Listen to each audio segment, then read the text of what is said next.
Al filo de la realidad, de la realidad, de la realidad.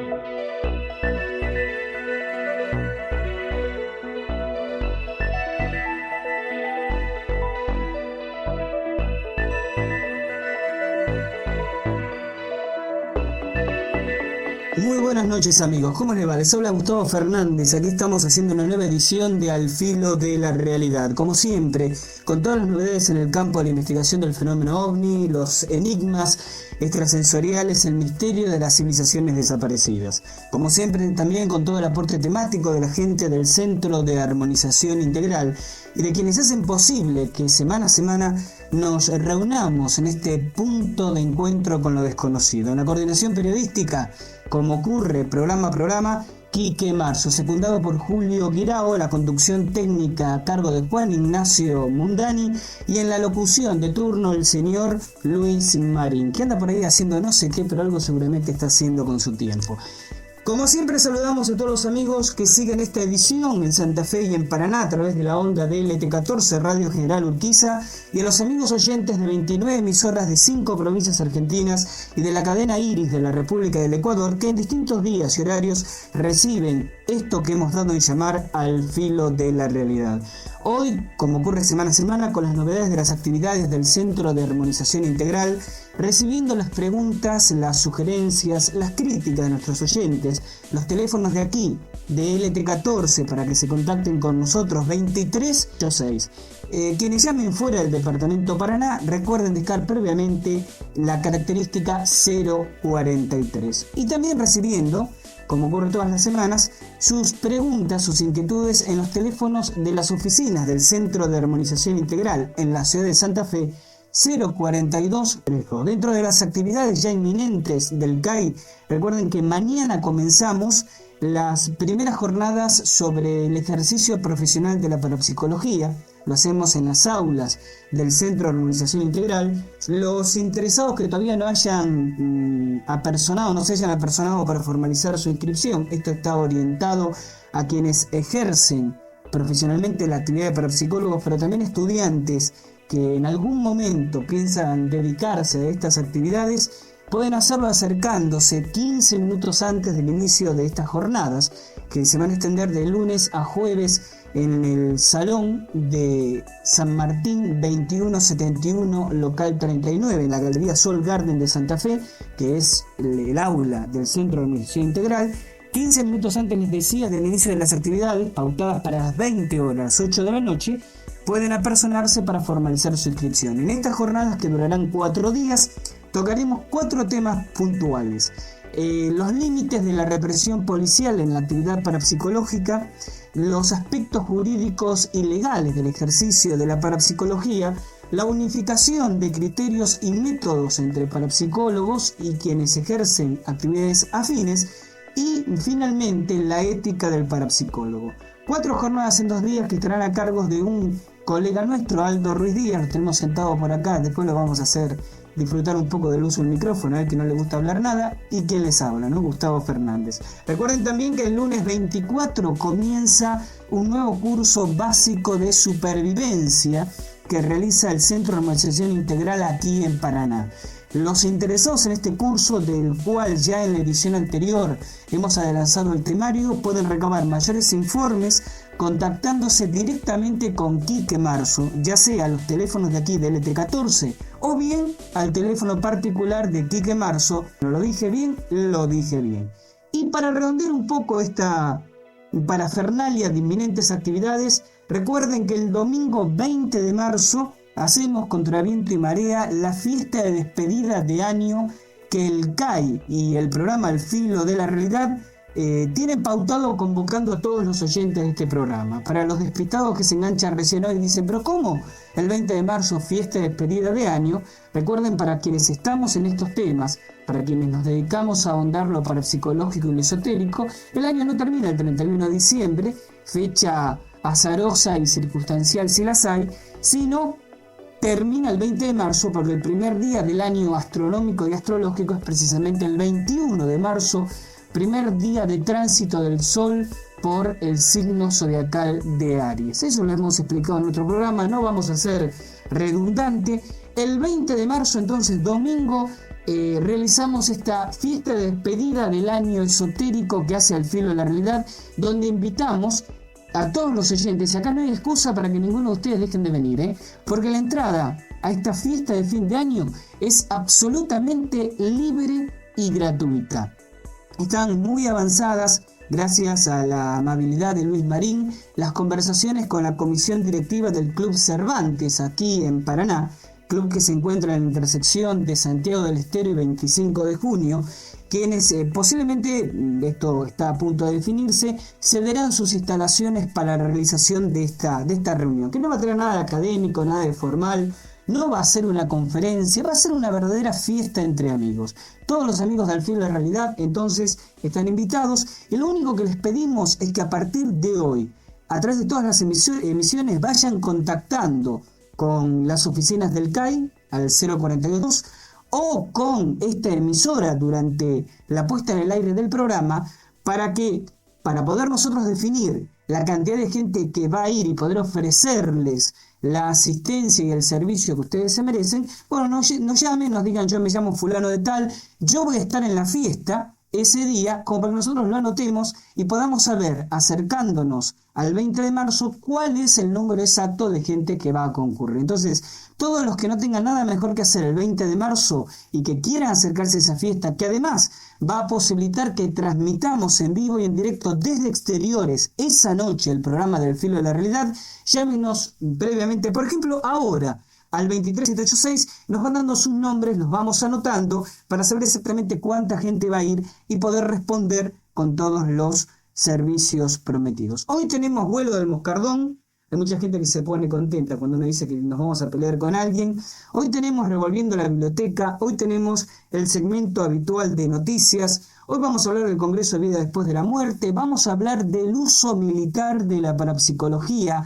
Vamos a tratar de responder un interrogante que seguramente ustedes se lo han hecho, porque yo me lo hice hace unas cuantas semanas y debo haber dedicado las últimas 3 semanas a tratar de poner en claro esta idea que, si me alcanza el tiempo, voy a tratar de exponerles a ustedes. ¿Existe realmente un cielo y un infierno después de la muerte? Qué tema, ¿eh? Y hoy vamos a hablar también con un invitado. Yo estaba medio como que trepándome por las paredes, porque pese a que lo conozco, sé que tiene la bendita costumbre de no aparecer hasta el último minuto antes del programa, y uno no sabe si lo tenemos o no lo tenemos. Es parte de su naturaleza perderse en los túneles de Paraná. ¿Qué tal, Miguel Ángel Mernes? ¿Cómo estás? Muy bien, ¿qué tal, Víctor? ¿Cómo andas? Hoy vamos a hablar de túneles, vamos a hablar de historia y vamos a hablar de un montón de cosas. ¿Se queda con nosotros un rato largo? Sí, sí. ¿La patrona no le puso hora para que marque tarjeta? Está escuchando para cerciorarse que vine para acá. Sí, que eso es marcación hombre a hombre. Para su esposo, un beso grande desde aquí. Al filo de la realidad, de la realidad, de la realidad.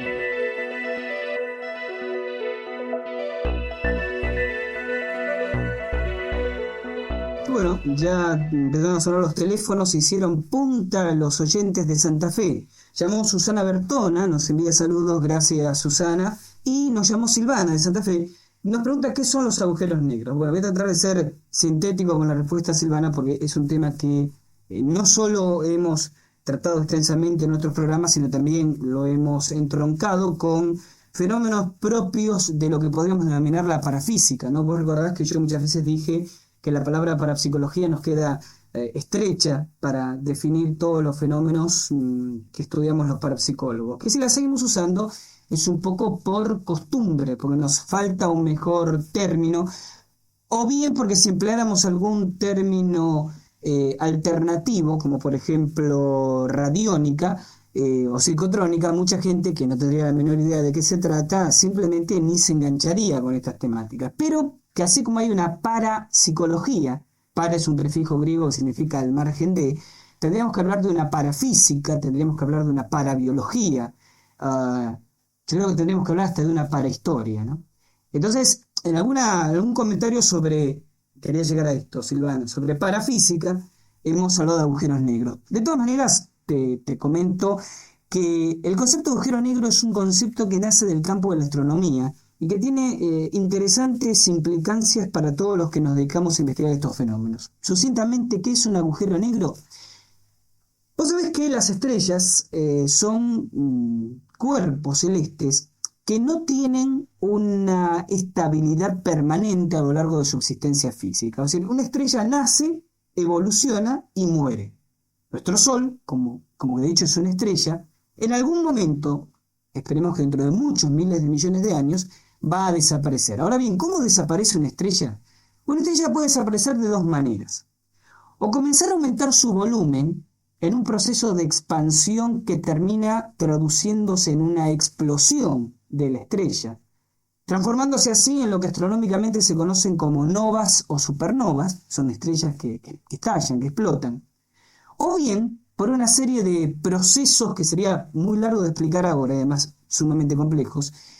Llegado a un determinado punto, revierte ese proceso de expansión, de aumento de volumen, y comienza a colapsar sobre sí misma, en lo que podríamos denominar un proceso de implosión. Es decir, la estrella comienza a reducir su volumen, comienza a reducir su tamaño. Pero aquí se da un fenómeno interesante de manera paralela. Vos sabés, Silvana, que todo cuerpo estelar, nuestro planeta, por ejemplo la Tierra, genera un campo gravitatorio. Esa es la razón por la cual si te asomas demasiado por un balcón, te caes. La gravedad te atrae hacia el centro de la Tierra. Cuanto más grande es el cuerpo, cuanto mayor volumen y mayor masa tiene, más grande es el campo gravitatorio. Júpiter tiene mucha más gravedad que la Tierra porque es mucho más grande que la Tierra. Einstein demostró hace ya muchos años que todo cuerpo que genera un campo gravitatorio en el espacio, en realidad lo que está produciendo es una curvatura del espacio a su alrededor. Este es un concepto quizás un poco difícil de entender, Silvana, así que hacete una especie de cuadro mental.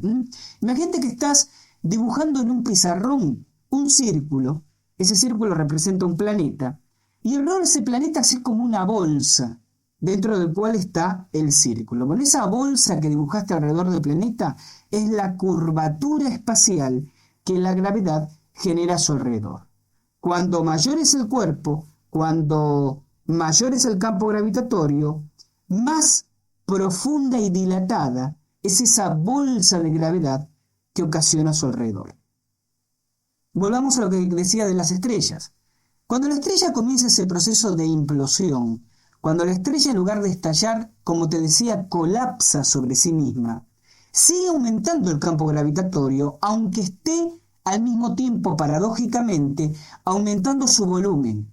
Si aumenta el campo gravitatorio, se da un fenómeno muy interesante.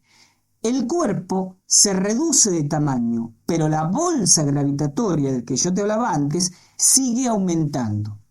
Eso llega hasta un extremo en el cual una estrella que podría ser originalmente del tamaño de nuestro Sol, y para que te hagas una idea, Silvana, nuestro Sol es ahora 1.000.000 de veces más voluminoso que el planeta Tierra, lo cual es mucho decir, puede llegar a reducirse hasta el tamaño de una pelota de fútbol.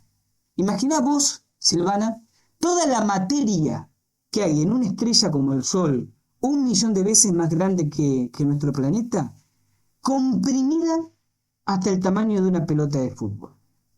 A escala de lo cósmico, un objeto que tenga el volumen de una pelota de fútbol es despreciable.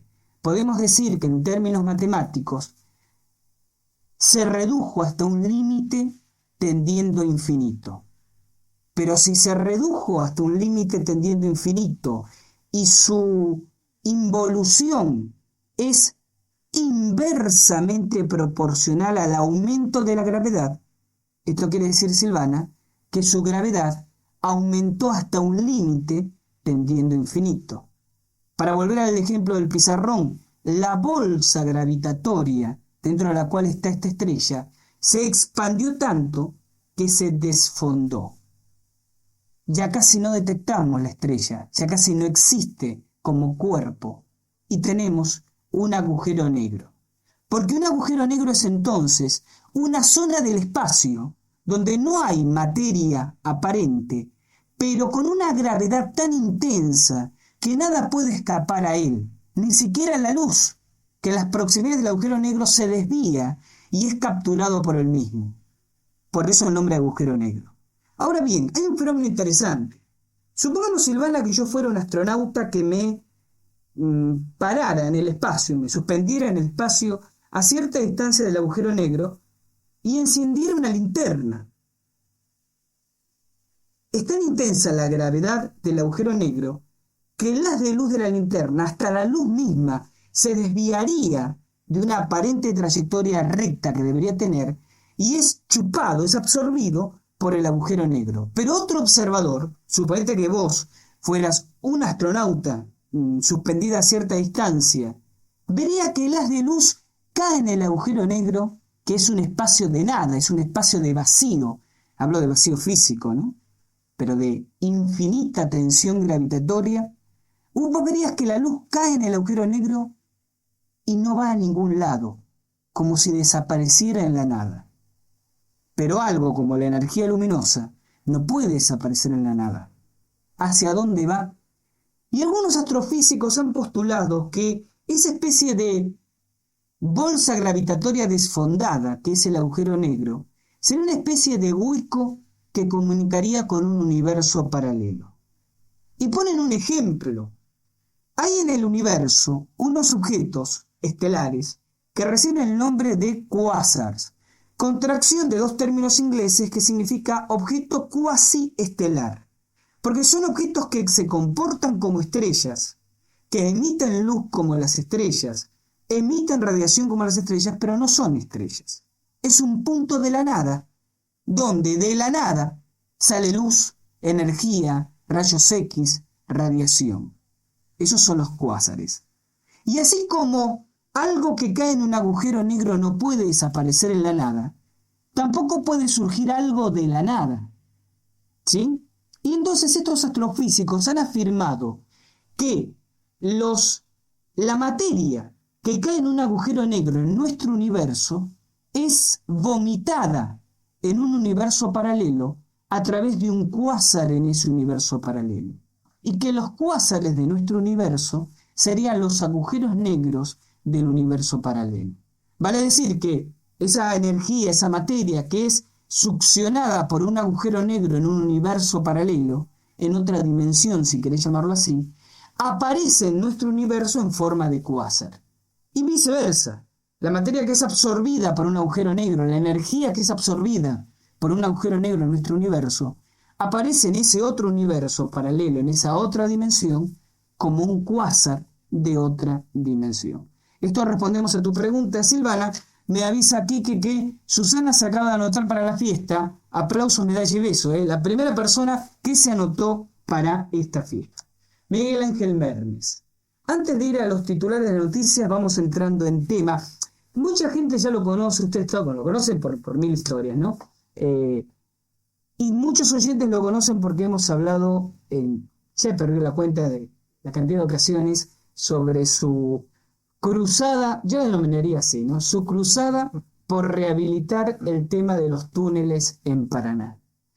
¿En qué están esas gestiones? ¿En qué está la historia? Hace tiempo que no lo vimos pasar caminando por la peatonal con una pala al hombro. Sí, ¿Por es qué? cierto, ¿no? Porque han dado con la pala al hombro por otros lados. Pero con la misma suerte. Por eso lo de cruzada, no por cruzado, sino por cómo se nos cruzan a nosotros los caminos. Hemos estado trabajando en varios sitios, de varios sitios también se nos ha pedido no continuar.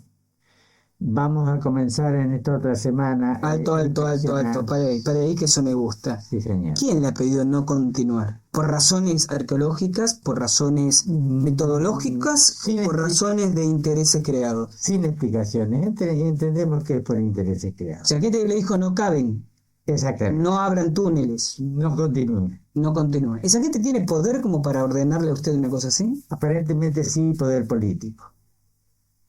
Ahora, ¿no es la contradicción que por un lado, en un momento determinado, la Municipalidad de Paraná decrete de interés municipal el tema de los túneles y por otro lado ciertos intereses políticos que se supone no deberían tener injerencia por encima de la decisión del presidente comunal, del intendente de Solanas, puedan decirle o hacerle llegar a usted el mensaje no caben? Claro, yo lo que te puedo decir es de que fue anunciado, después de haberse dictado la ordenanza declarándolos de patrimonio de la ciudad, fue anunciado en Coquín hace 2 años atrás y después se paró todo. ¿Cómo se Es paró? decir, sin ninguna explicación. No se reglamentó la ordenanza. No se reglamentó la ordenanza, lo que significa que no tiene validez la ordenanza. No se nos dio el apoyo en cuanto a la apertura de los túneles que nosotros indicamos dónde se podría abrir, porque están y es factible la apertura sin gran costo, evidentemente. Entonces directamente nos hemos dedicado a buscar en aquellos lugares donde sean particulares de los que nos autoricen, no excavar, simplemente a limpiar de tierra, de elementos, en los lugares donde hay aljibes, por lo menos donde hay aljibes. ¿Y esos aljibes tienen salida a túneles? Lo hemos revisado al aljibe que vamos a abrir en la próxima semana, acá en la playa de estacionamiento del Colegio de Abogados, en calle Santa Fe, Castilla Frida. Es de los aljibes que factiblemente tendrían túneles, porque son de los abovedados.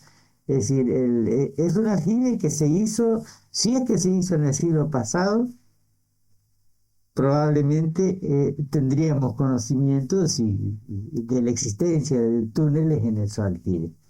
Entendemos que la técnica que se empleó es una técnica posterior a la mitad del siglo pasado o anterior al fin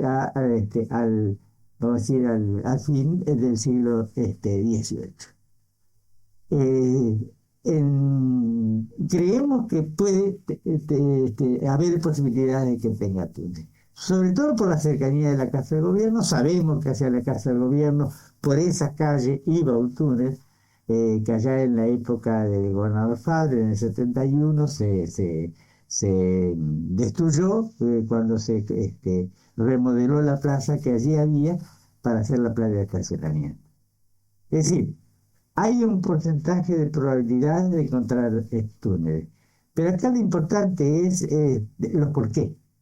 Es decir, que nosotros seguimos preguntándonos cuál es el motivo por el cual no se quieren abrir los túneles. Días pasados salieron en los diarios la aparición de túneles en Concordia. De esto venimos hace rato ya hablando de los túneles que aparecen de vez en cuando en Concordia. Pero apenas aparecido también se cierra como si se pusiera una cortina de hierro al tema de túneles.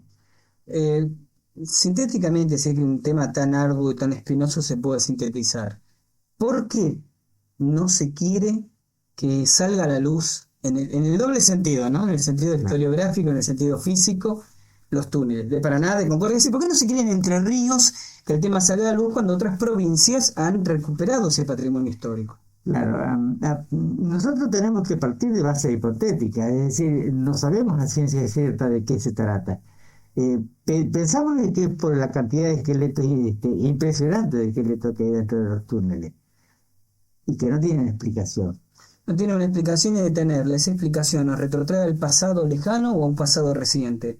No, un pasado reciente no, porque cuando yo conocí los túneles con los esqueletos adentro fue en el año 1955, es decir, no es tan reciente. Tendríamos que hablar del pasado del siglo pasado. O sea, no hay un compromiso con el tema de los CNN. No, hay un compromiso por el tema de los NN, pero de nuestros aborígenes.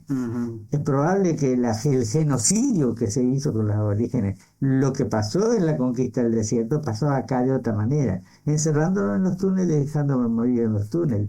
Y esos son negros y son aborígenes. Pero el genocidio indígena en otras partes del país, en la Patagonia, sin ir más lejos, lo que se ha hecho con los mapuches, lo que se ha hecho con los indios del Chaco, sin ir más lejos, de pronto ha ganado espacios predominantes en la prensa, inclusive en la prensa televisiva.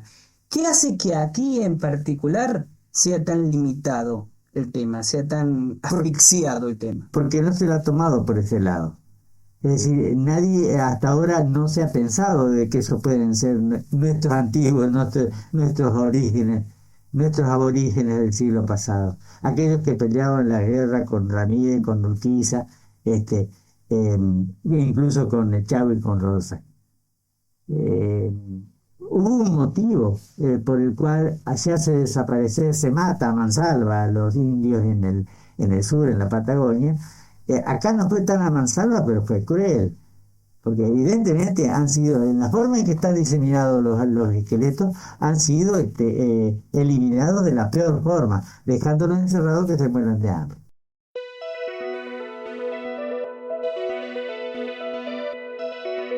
Al filo de la realidad, de la realidad, de la realidad.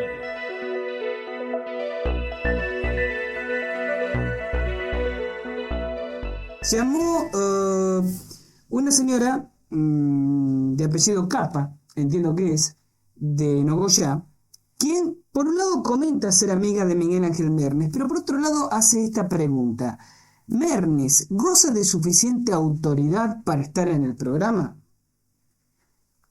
Cuando yo leí esta pregunta, señora Capa, en el caso real de que este sea realmente su apellido, ¿no? Cuando leí esta pregunta durante el intervalo musical, se me ocurrieron varias maneras de contestarle, ¿no?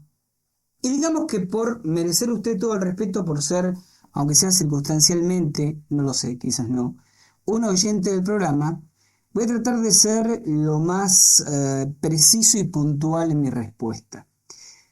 Podríamos discutir mucho tiempo sobre lo que usted, señora Capa, entiende por autoridad.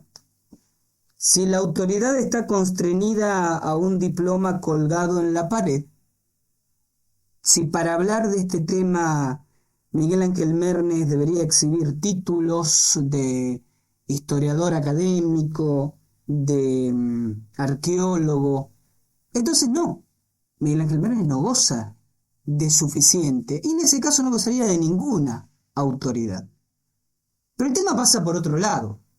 El tema pasa por lo que yo, como responsable del programa, entiendo por autoridad. Para mí la autoridad no pasa por la extensión de un título por una universidad. Yo, señora de Capa, que he pasado por la universidad, sé fehacientemente que la universidad da información abundante sobre un tema específico. La universidad da una metodología de estudio. La universidad da cierto lustre de oropel, ¿no? De oropeles vacuos, de brillos de papelitos de colores. El título universitario tiene hoy el valor como referencia a autoridad que podía tener ser militar hace 30 años o que podía tener ser clérigo hace 500. La autoridad constituida varía según los prejuicios culturales de cada época, señora Capa, y yo me pregunto, dentro de 300 años, nuestros descendientes, ¿qué es lo que van a considerar como digno de autoridad? Pero para mí, para Gustavo Fernández, la autoridad es otra cosa. La autoridad pasa por una sabia y equilibrada conjunción de la moral del individuo, de sus valores como persona y de la transparencia de su razonamiento abonados en los hechos. Se lo repito por si no le quedó claro. Del perfil moral, o si usted lo quiere ver así, espiritual que la persona me merezca, usted me puede decir, bueno, lo que le parece a usted, Fernández, sí, pero este es mi programa.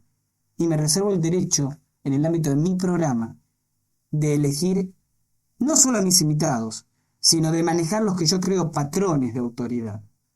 Entonces, cuando yo confío en la autoridad de alguien, busco el equilibrio entre el perfil espiritual de una persona, la transparencia, la precisión de sus razonamientos y cuánto sudó para demostrar sus propias verdades.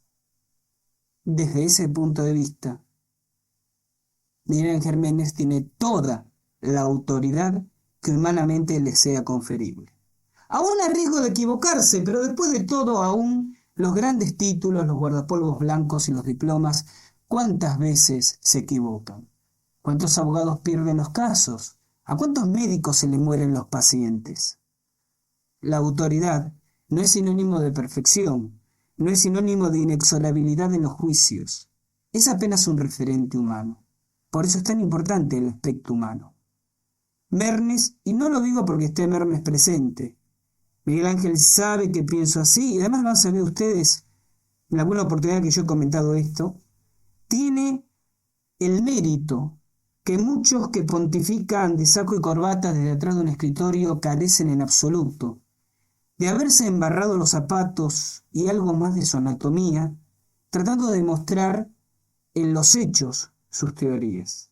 Es muy fácil levantar el dedo y pontificar desde un escritorio, desde el frente de un aula, diciendo, ante cualquier crítica, cállese y lea el título que tengo colgado a mis espaldas.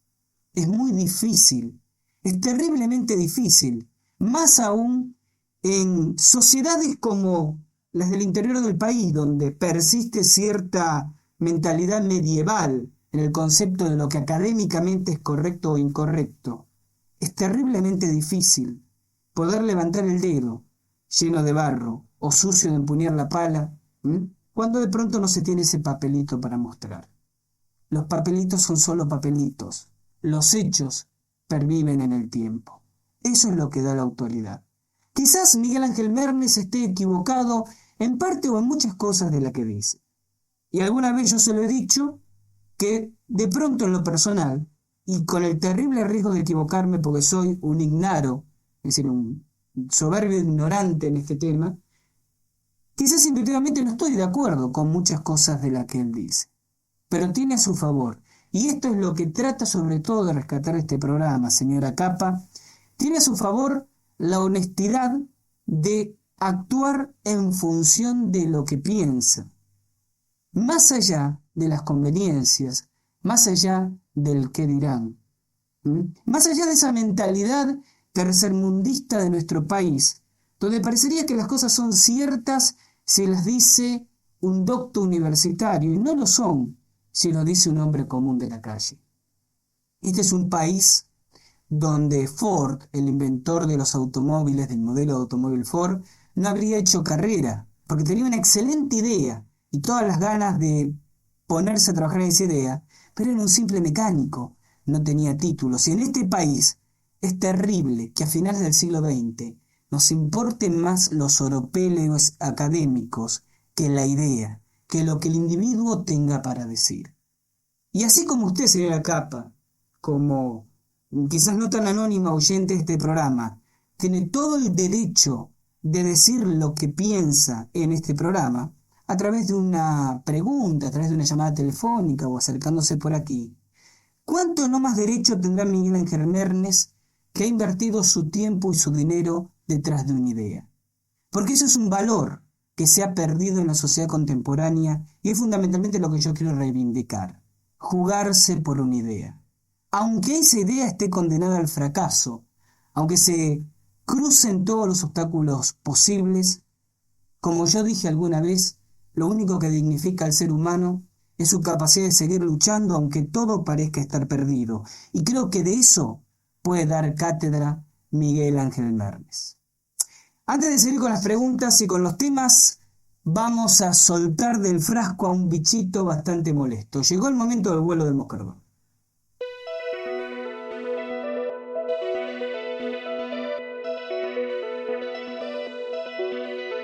Al filo de la realidad, de la realidad, de la realidad.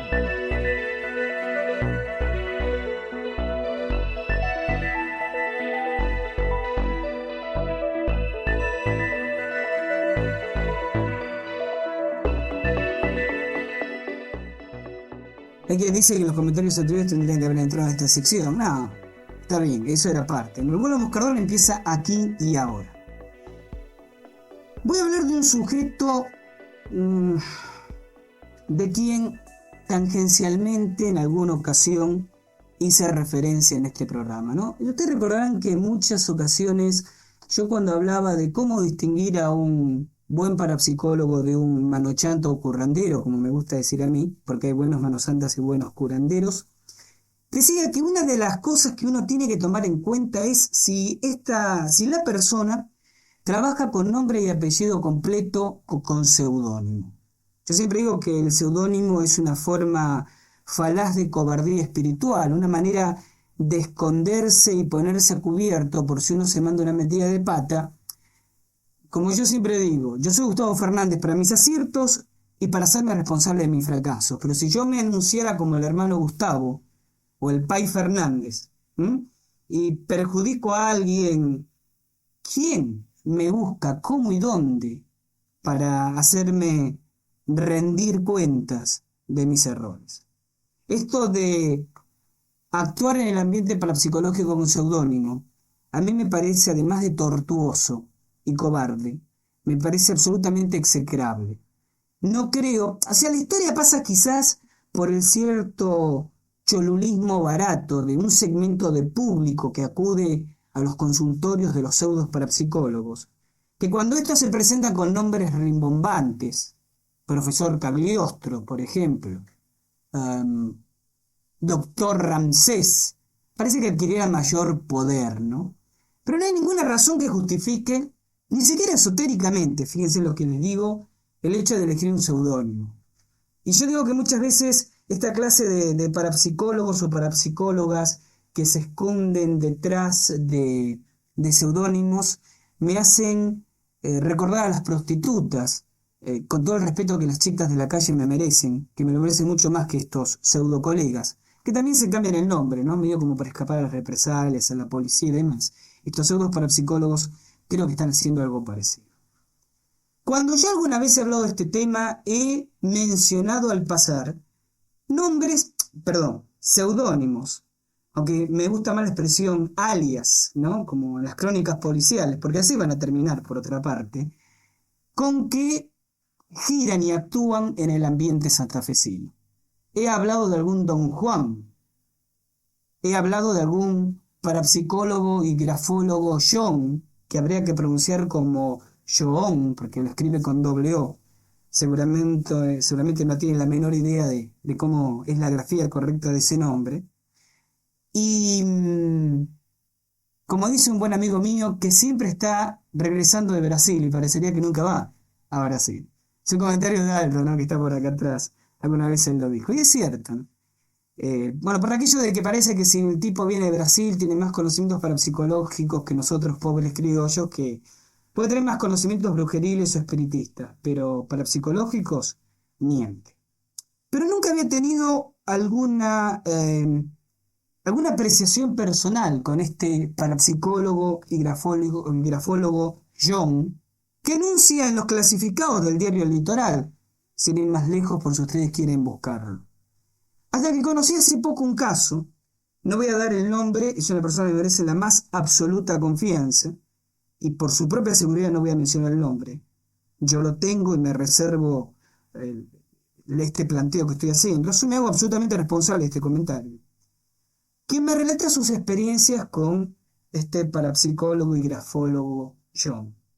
En un momento muy crítico de su vida, esta persona acude a este tal John, quien además de querer cobrarle una suma totalmente absurda por supuestos trabajos espirituales, se hablaba en ese momento de $2.000, que para cualquier laburante es muy difícil de reunir, ustedes lo saben por experiencia propia.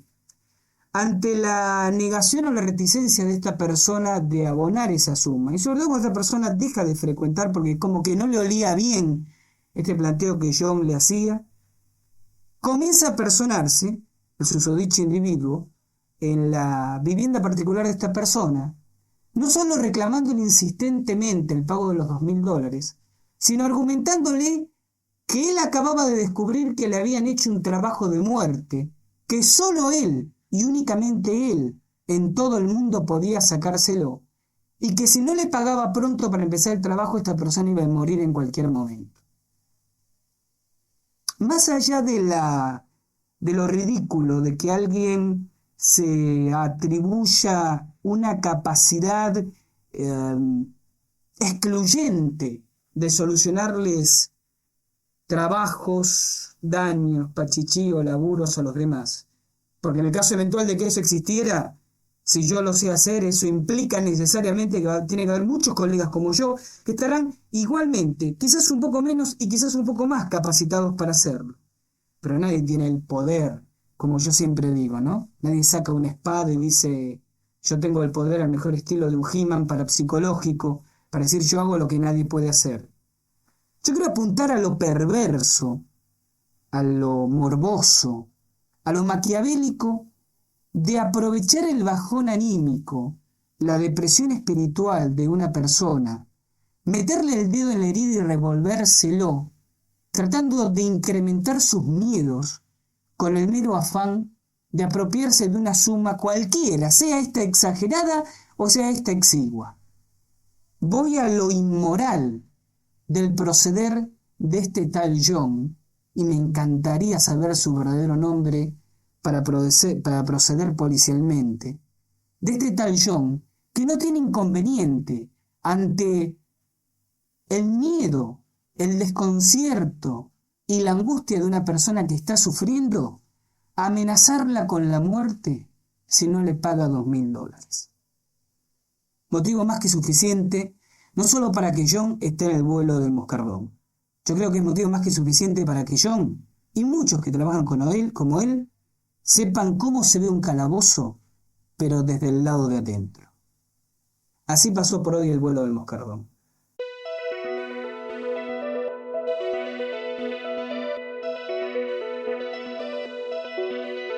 Al filo de la realidad, de la realidad, de la realidad.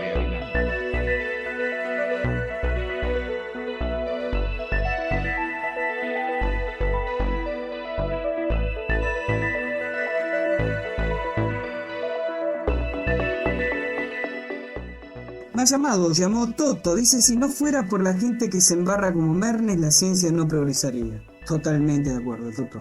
Totalmente de acuerdo. Y nos llamó Alicia. Nos dice que en un semanario de Paraná, hace unos días, sale un aviso, en la parte clasificados gratis, de una parapsicóloga mentalista, Claudia Victoria Dappen, quien tiene consultorio en el Centro Cultural Juan L. Ortiz. Pero mira vos, así que la municipalidad facilita espacios públicos. Yo no hablo mal de mi colega, si quizás es un excelente Deppen. Quizás es un excelente profesional, pero, o sea, de pronto que se cedan espacios municipales para la realización de actividades culturales, claro, me hace un gesto muy lógico, Quique. Sí, una cosa es hacer conferencias, cursos, que tienen que ver con la inquietud intelectual, la necesidad cultural de una ciudad, pero otra cosa es poner el consultorito, ¿no?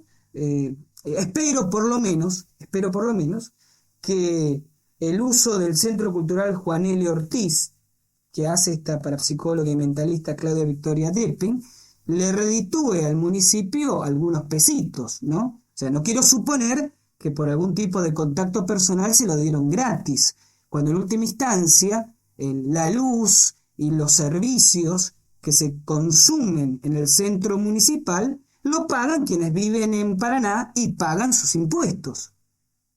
O por lo menos espero que, si es así, Claudia Victoria Deppen atienda gratis.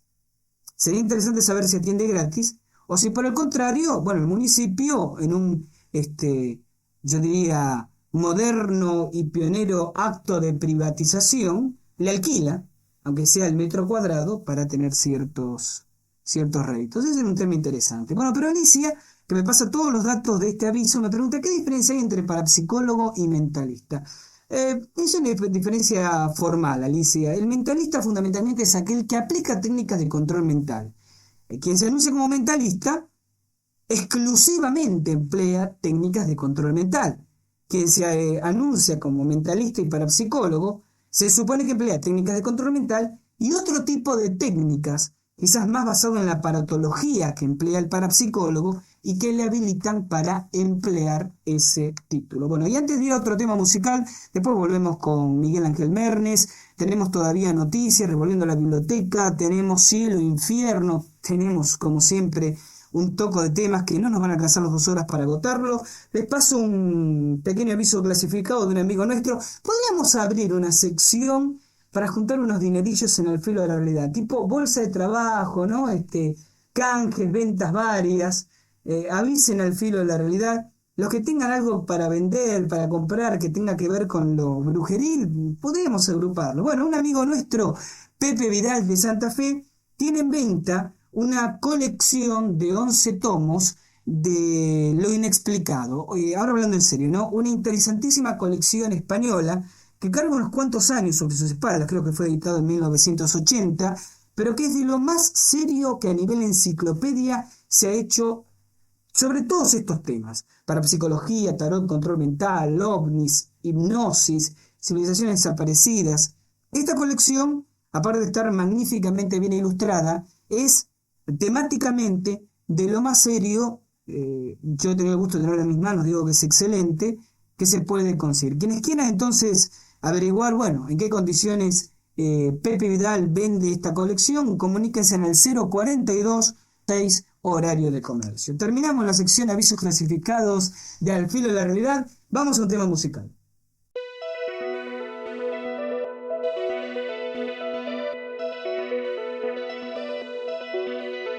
Al filo de la realidad, de la realidad, de la realidad.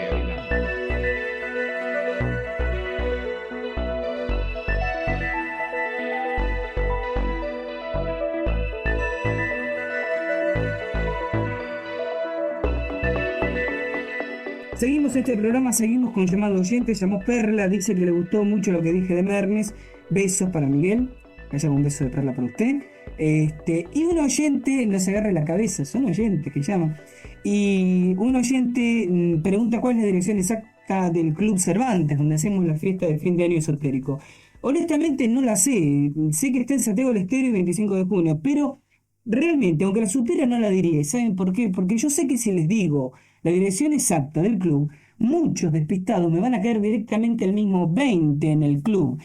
Y en última instancia se van a perjudicar a ustedes, pero también van a perjudicar al resto de la gente que vaya, porque no vamos a tener la logística preparada para recibirlos a todos. O sea, si se anotan 100 personas y otras 100 me caen ese mismo día, lamentablemente vamos a darle un 50% del apoyo de los servicios a todo el mundo. Entonces, en serio, chicos, los que, ya sé que queda tiempo, pero los que vayan a la fiesta de fin de año esotérico, nos llaman, nos dicen, me llamo fulano de tal o fulana de tal, anótame, voy a la fiesta. Se trata de tener una idea aproximada de los que concurren y recibirlos como ustedes se merecen. Bueno, brevemente, entramos en uno de los temas que tenemos prometido para hoy: cielo e infierno.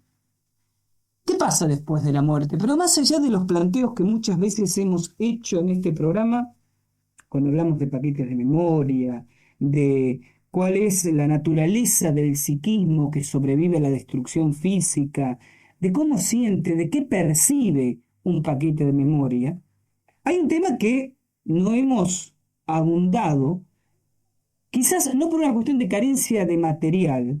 ¿Quién puede saber qué es lo que siente, qué es lo que sufre, qué es lo que goza un paquete de memoria? Sino porque no había llegado el tiempo de las reflexiones y la maduración de un montón de conocimientos previos. Una cosa es reunir evidencias sobre la vida después de la muerte, que es de alguna forma lo que hemos estado haciendo a través de nuestras experiencias de psicofonías, a través de todas esas investigaciones que vamos a reflejar 22, 23 y 24 de abril en el primer Congreso Nacional sobre Vidas después de la Muerte. Pero otra cosa es discutir sobre ciertos aspectos estrictamente espirituales, si se quiere ver así, de la vida después de la muerte. El paquete de memoria, lo que queda de nosotros, la remanencia psíquica después de haber fallecido. ¿Dónde y cómo queda? ¿Dónde y cómo continúa su vida? Aunque no sé si eso se puede mencionar como vida, su desenvolver. ¿Permanece en un limbo vacío de sensaciones? ¿O hay premios y castigos, retribuciones y asignaturas pendientes, alegrías y sufrimientos? ¿Hay un cielo? ¿Hay un paraíso? ¿Hay un Edén donde de alguna manera reciben su retribución los justos, los buenos, los eróticos, para emplear una terminología propia de este programa? ¿Y hay un infierno o un purgatorio? ¿Hay un lugar donde reciben penas, dolores y castigos los réprobos, los injustos, los malos? Uno puede tener aparentemente dos actitudes ante este tema. Una actitud que pasa por el escepticismo. No, todo eso son monsergas de viejas pueblerinas. Todo eso es una estructura inventada por las iglesias y las religiones, porque todas tienen su cielo y su infierno. Todas proponen un cielo y un infierno para asustar a sus fieles, a sus seguidores. Nada de eso existe. O puede caer en la otra actitud, la credulidad. Me porto bien, no porque deba portarme bien, sino por temor al castigo. Y como yo siempre digo, es tan errónea la credulidad ingenua como el escepticismo dogmático. Porque es tan erróneo hacer el mal, porque no tengo miedo en un castigo posterior, porque no creo en ese castigo posterior, como hacer el bien, no porque opte por hacer el bien, sino solo porque tengo miedo al castigo. Yo una vez dije tener la sensación de que lamentablemente muchísima gente que en el mundo aparenta o aparece como buena gente, no lo es. No son buenos porque elijan serlo, sino son buenos por cobardes, por temor a la represalia, de la ley en este mundo, del oprobio de los seres más allegados o del más allá. Y esa clase de bondad no sirve. Yo dije alguna vez, quien verdaderamente sirve es aquel que, dándole lo mismo hacer el bien que hacer el mal, opta por el bien, porque elige libremente. Si yo elijo el bien por miedo a, no elijo. Estoy condicionado por mis propios temores, por mi propia cobardía, por mis propios miedos. Y ese bien hecho por temor a la represalia, a la fuerza, no sirve de nada. Entonces, el planteo es, ¿hay alguna tercera alternativa, alguna tercera posición con respecto al cielo y el infierno? Yo hace 3 semanas que estoy pensando mucho en este tema. Es más, estaría casi tentado a decir que durante años de mi vida, y creo que parte de esos años los he pasado en este programa, tenía una actitud absolutamente escéptica, sí, con respecto al cielo y el infierno. No creía en un lugar ubicado allá arriba o donde sea, donde estemos rodeados de goces y placeres, si hago lo que, en última instancia, no lo que considero bien, lo que la gente espera que yo haga, lo que la sociedad espera que haga bien. Y otro lugar, rodeado de fuego, de hielo, porque hay quienes dicen que el infierno no sería tan cálido como parece, sino en realidad sería un lugar helado y desértico, donde voy a ser castigado si me porto mal. Y me dije, quizás hay otra clase de cielo e infierno. Y entonces les dejo un razonamiento, que es un poco la punta del iceberg, el emergente de mis razonamientos que algunas noches me desvelaron, para que ustedes los piensen, para que me den su punto de vista, como hacemos siempre, estén de acuerdo o no con lo que yo digo, y quizás para darles a alguno la punta del ovillo de avanzar en ulteriores investigaciones. Yo les comentaba a ustedes en muchos programas que desde el punto de vista parapsicológico lo que sobrevive a la muerte es una especie de remanencia psíquica del sujeto, solo mente, puro inconsciente. El fantasma, si ustedes quieren que lo diga en esos términos, no está formado de materia alguna, es residuo psíquico, es paquete de memoria, en el más estricto sentido que alguna vez hemos definido este término. Este paquete de memoria es solo mente, esto es redundante, no tiene cuerpo. Y si alguna vez alguien le cree ver a un paquete de memoria cierto aspecto físico, como yo he explicado en su momento, es más por el producto de una especie de impregnación telepática entre el paquete de memoria y el testigo humano, que en realidad lo ve en su mente como la última imagen que el paquete de memoria ha tenido de sí mismo cuando estaba vivo, que porque objetivamente se ve así.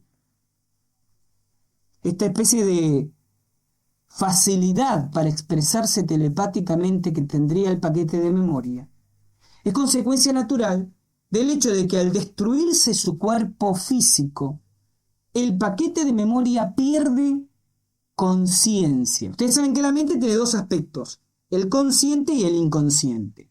La conciencia es la consecuencia de dos tipos de acciones físicas. La información que llega a mi cerebro a través de los sentidos físicos, la vista, el tacto, el oído, el gusto, el olfato, y la estructuración que la corteza cerebral, lo que se conoce como neocórtex, forma en un nivel neuronal. Muerto, los sentidos físicos no llevan información al cerebro. Comenzando el proceso de putrefacción, el cerebro ya no puede procesar en el córtex esa información. Ya no hay conciencia. Solo remanece, solo queda la mente inconsciente. Pero la mente inconsciente implica la posesión de lo que en parapsicología denominamos la potencialidad parapsicológica, es decir, la capacidad latente de producir fenómenos parapsicológicos. Cuando algunas personas logran producirlos en la vida cotidiana y otras no, no se debe a que tengan más poderes que los otros, sino que las barreras entre consciente e inconsciente, lo que se conoce en psicología como mecanismos de defensa del yo, se encuentran más o menos flexibilizados. Cuando más débil es esa barrera, más sale del inconsciente, más fácilmente sale del inconsciente la potencialidad parapsicológica y la persona manifiesta fenómenos extrasensoriales a su alrededor. Cuanto más fuerte es esa barrera, más anquilosado queda en el inconsciente esa propia capacidad. Pero muerto el individuo, desaparece la conciencia, desaparecen los mecanismos de defensa del yo y el inconsciente se muestra tal cual es, instintivo, intuitivo, extrasensorial. Por eso, los fenómenos parapsicológicos aletargados en nuestra mente durante toda nuestra vida son, yo estaría tentado a decir, el bien de cambio habitual del paquete de memoria. Por eso el paquete de memoria, una vez muerto el individuo, maneja su capacidad extrasensorial con gran ductilidad, porque es lo que es, mente y solo mente en acción. ¿Y qué tiene que ver todo esto con el cielo y el infierno? Todo tiene que ver, porque todos tenemos en nuestro inconsciente individual, o como yo explicara en algún programa, en nuestro inconsciente colectivo, una imagen de lo que es el cielo y una imagen, obviamente mental, de lo que es el infierno. Todos tenemos alegrías dormidas en nuestra mente que son las que nos empujan creativamente en la vida. Pero todos tenemos terrores, miedos, angustias, odios, fantasmas monstruosos, dolores del alma y de la mente dormidos en nuestro inconsciente. Mientras estoy vivo, mientras tengo inconsciente, barrera mental, esos mecanismos de defensa que les decía antes, y consciente, tanto esas alegrías como esos monstruos de dolor moral y mental están sepultados en el inconsciente y son apenas un aspecto de mi naturaleza, la mental. Pero mi naturaleza hoy tiene varios aspectos: mental, físico, energético. Y esos miedos, esos monstruos, y no es gratuitamente que empleo la expresión monstruos, y esas alegrías espirituales y morales, son aspectos particulares de un área particular de mi naturaleza, la mental. Pero cuando yo me muero, cuando lo único que es la esencia de mi ser pasa a ser mente, mi nueva realidad no es la realidad de la materia. Mi nueva realidad es la realidad de la mente, porque es lo único que soy. Y si lo único que soy, muerto y hecho paquete de memoria, es mente, los miedos, los terrores y los dolores de la mente son la nueva realidad, y las alegrías y los éxtasis de la mente son la nueva realidad. Y si durante mi vida, en el balance final, es mayor la acumulación de dolores, de angustias, de miedos, de terrores, esos miedos, esos dolores y esos terrores mentales serán la realidad de mi vida después de la vida como paquete de memoria. Y si será la nueva realidad, yo viviré como paquete de memoria tanático, y empeora la expresión, en un infierno formado a la medida de mis terrores inconscientes. Y si durante toda mi vida el balance final carga la balanza de las alegrías, de las satisfacciones, de los éxtasis, de las realizaciones a nivel de lo mental y de lo espiritual, muerto y hecho paquete de memoria erótico esta vez, mi vida como paquete de memoria será vivir disfrutando esos placeres, alegrías y éxtasis mentales que forman los parámetros de la nueva realidad mía como paquete de memoria. Viviría entonces en un eterno paraíso. Les dejo la idea, la piensan, y después me cuentan qué les parece. Ahora, de la mano de Gustavo, música.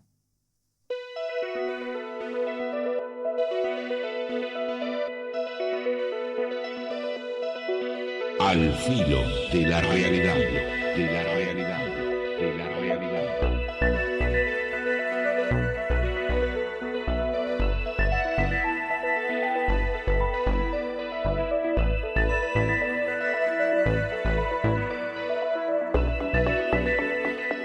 Hoy tenemos las noches de los Luises. Se fue Luis Marín, llegó Luis Almirón. ¿Qué tal, Luis? Bienvenido al filo de la realidad. Continuamos con llamadas de oyentes y con colados en este programa. Aldo Ruiz Díaz, ¿cómo estás? ¿Qué tal, Gustavo? ¿Cómo estás? Aldo, para el que no lo conozca, parapsicólogo de las estrellas, dicen algunos que... Nada, no es un chiste, es una verdad. Aldo, además de ser un buenísimo amigo, es prácticamente... Si yo digo que Quique es mi brazo izquierdo, Aldo es mi brazo derecho. Sin que no se vayan los dos porque me quedo manco. En el Centro de Armonización Integral, Aldo, además de ser un profesional de la parapsicología, y ustedes posiblemente lo tengan perfilado a través de la televisión santafesina, es quien está empeñadísimo trabajando conmigo en la organización del Congreso sobre Vida Después de la Muerte. Bueno, son un montón de actividades que les hemos empezado a contar y vamos a ir contando en las próximas semanas. Andaba de paseo por Paraná, vio luz y subió, más o menos como dice el chiste. Y fundamentalmente, Aldo, no tengo preguntas concretas que hacerte. Tampoco te voy a preguntar qué opinas del programa y todo eso, porque digamos tu postura sería hasta comprometida, si vamos a verlo así, y por muy halagadora que fuera, bueno, mucha gente por ahí no la creería, ¿no es cierto? Pero hay un tema del cual me gustaría que reflejes tu opinión. Te voy a robar 5 minutos, te comprometo para que en otros programas también nos acompañes, ahí sí ya trabajando sobre temas más extensos.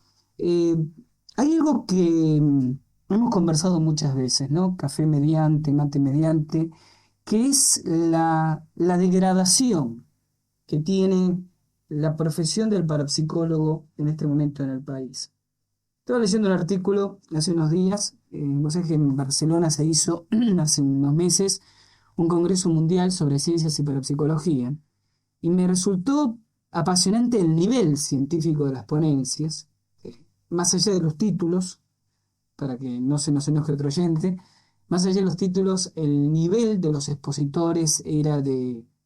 O sea, a uno lo hacían sentirse orgulloso de llamarse parapsicólogo, a reconocerse como colega de esta gente.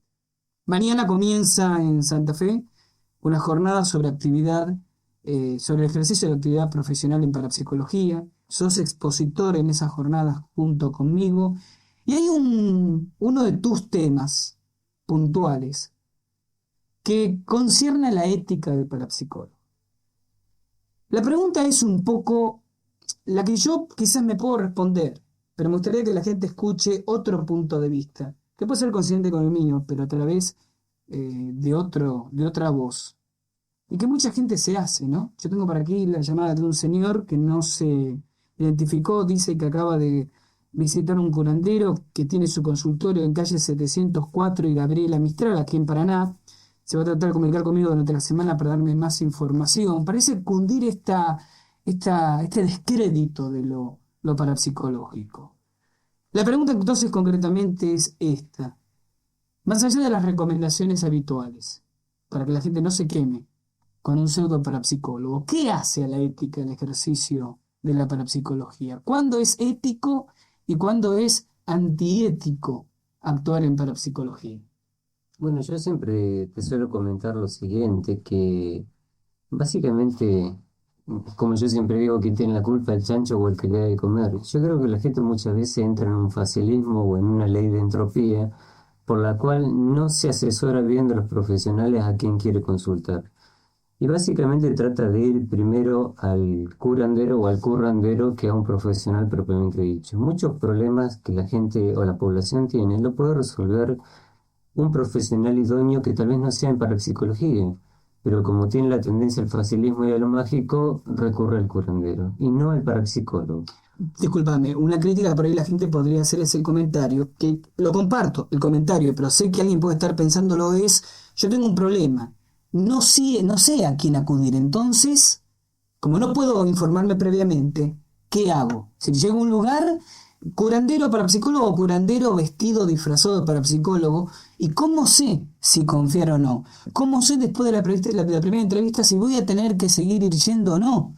¿Cómo sé que si cuando el curandero o el pseudo parapsicólogo me dice, mira, acá la historia pasa por poner tanta plata o tenés que venir durante tanto tiempo, es que realmente esto es así, es parte del tratamiento, del seguimiento de mi problema, o es una buena manera de birlarme unos dinerillos?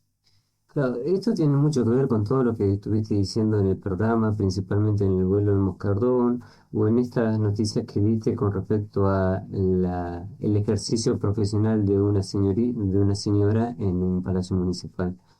Y creo que también tiene que ver mucho con la unión de nuestro trabajo, el tuyo, Gustavo Fernández, y el mío, Aldo Ruiz Díaz, con la creación del SUPA y con estas jornadas que estamos por hacer este lunes sobre ejercicio profesional de la parapsicología. Le recordamos a la gente que el SUPA es... El Sindicato Único de Parapsicólogos y Actividades Afines, que tiene principalmente la función de llevar a la población cada día más conocimientos certeros de lo que es el ejercicio legal de la parapsicología, en Argentina por lo menos. Y creo que desde este punto de vista estamos haciendo el puntapié inicial de lo que siempre tratamos de hacer cada uno por su lado. Vos desde tu programa, yo desde mis micros televisivos y radiales.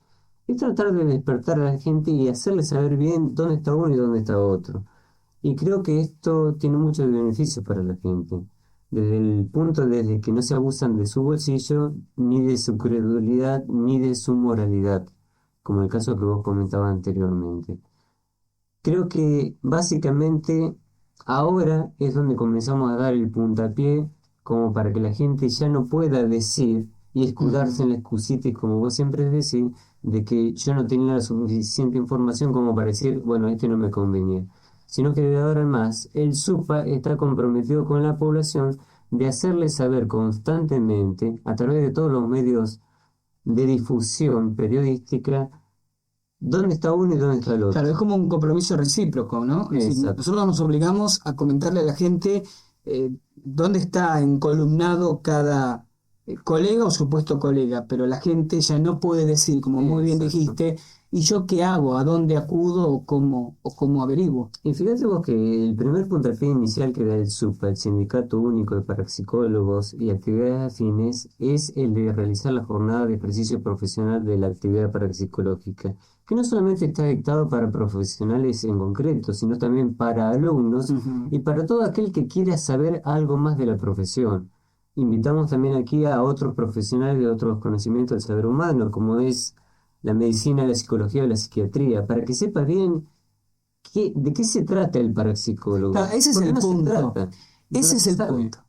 De pronto, colegas nuestros en televisión, en revistas, en diarios, aparecen comentando o bien aspectos históricos de la parapsicología que son interesantes a la hora de reunir conocimientos, pero no solucionan los problemas y miedos de la gente, o se transforma en una especie de consultorio espiritual, ¿no? Claro. Que puede tener su valor también, pero de pronto no hay una campaña, o no la ha habido hasta ahora, como para explicarle a la gente medularmente en qué consiste la actividad del parapsicólogo. La gente escucha programas de parapsicología, compra revistas, pero sigue volviendo reiteradamente a la vieja pregunta. En definitiva, ¿qué hace el parapsicólogo? Fíjate vos que yo siempre doy una definición de parapsicólogo, un poco personal, un poco ayudada, ¿no?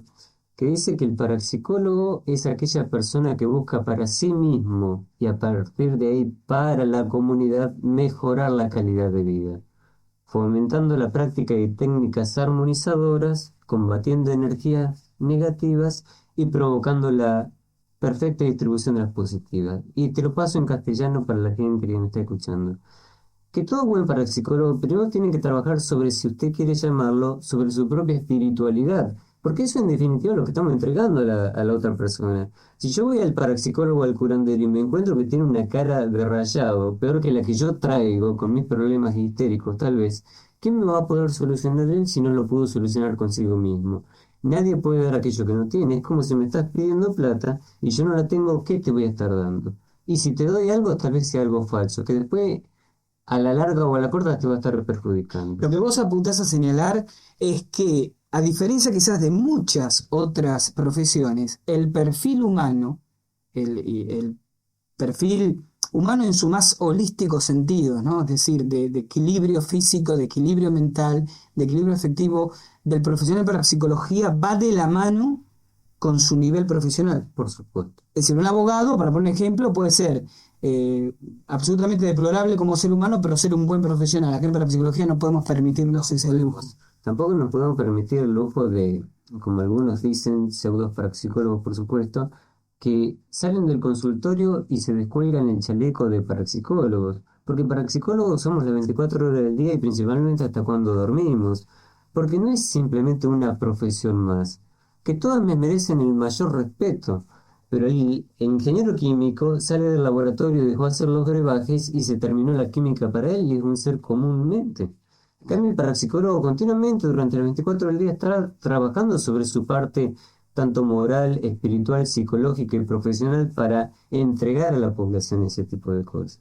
Entonces, si no se trabaja primero sobre sí mismo, ¿qué problema te puedo resolver yo a vos si primero no puse en perfecta coordinación mis neuronas? Porque eso en definitiva es lo que estoy haciendo con la persona. Tengo que orientar a la persona no solamente en base de mi experiencia, porque muchas veces las experiencias son ese nombre que nosotros le damos a los errores que hemos cometido, sino en base a los conocimientos y en base a la templanza espiritual, si se lo quiere llamar, como para que la persona encuentre en nosotros el oasis que tal vez en otra parte no lo encontró. Puede disolver su discordia, su enojo, su bronca, su malestar espiritual, bueno, en el oasis que le podemos entregar. Y eso no lo vamos a hacer simplemente teniendo un nivel académico, sino también un nivel espiritual. Yo sé que hay mucha gente que por ahí le gustaría ampliar estos conceptos y los invitamos a que se comuniquen con Aldo Ruiz Díaz, al teléfono del CAI, al 042-34-232. Durante la semana charlan personalmente con él y terminan de clarificar las dudas, si es que quedaron dudas después de este comentario de Aldo. Te vamos a tener otros programas, Por ¿sí? supuesto. Me parece muy bien.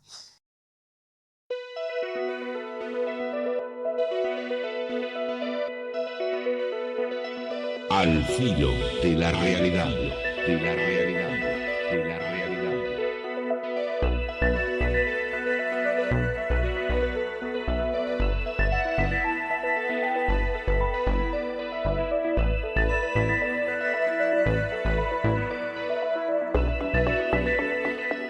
Miguel Ángel Mernes. Señor Gustavo, Fíjese el paréntesis, ¿no? Que se creó. Jueguese. Hay ciudades perdidas en las cercanías de Paraná que todavía no hayan sido descubiertas arqueológicamente por la ciencia y de la cual usted tenga información.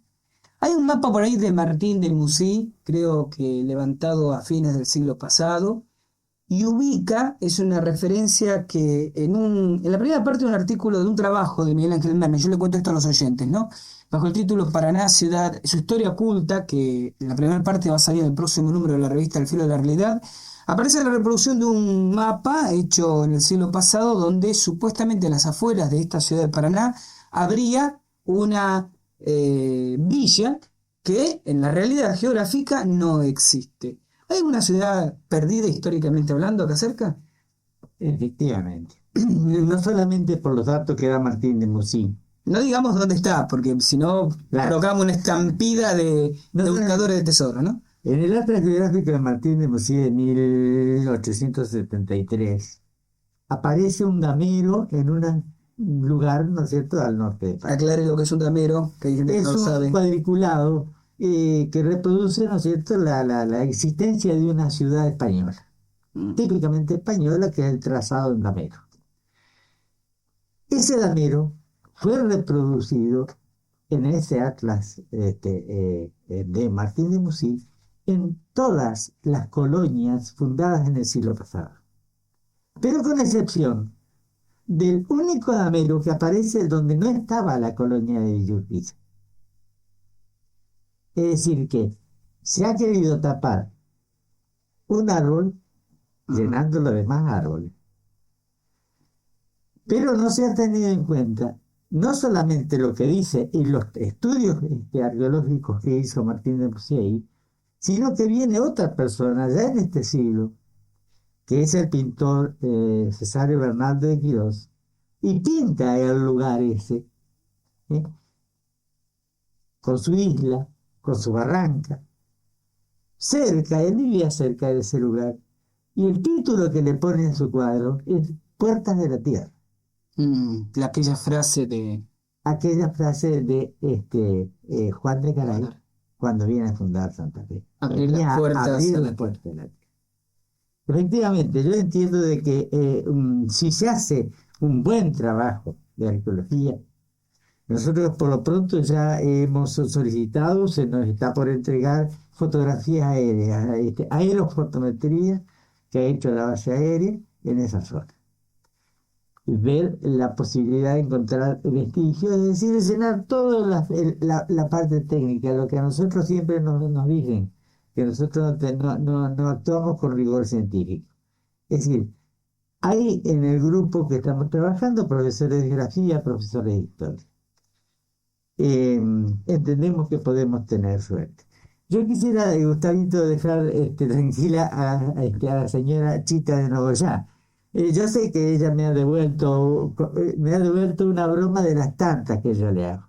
Pero de todas maneras vino como anillo al dedo. Porque lo que ella dijo en broma, hay algunos que lo piensan pero no tienen la valentía de decirlo. Y es a eso a lo que Gustavo le ha contestado. Y de todas maneras No demuestra es. que nos escucha de Nogoyá. Y exactamente.